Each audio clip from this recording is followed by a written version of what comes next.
Again, our Greenote team always takes high-quality service as the goal and strives to achieve bad comments. Therefore, today we have brought the solution of poor contactive vacuum cleaner circuit so that Greenote customers can solve their problems. Let's go!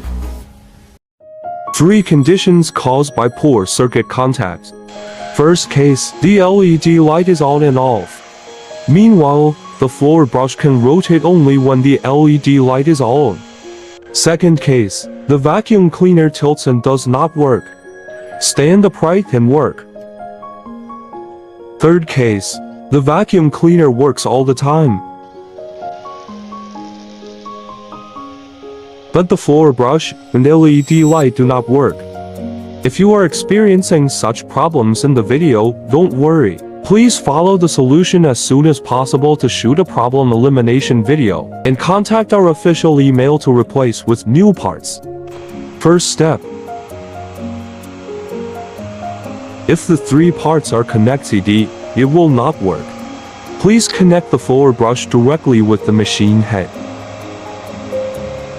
If the floor brush works normally, it indicates that the metal tube must be broken. Second step. If the motor is directly connected to the floor brush does not work. It means that the floor brush must be bad, but it is not sure whether the metal pipe is bad. Location of the problem, and send us a proof video in exchange for new accessories for free.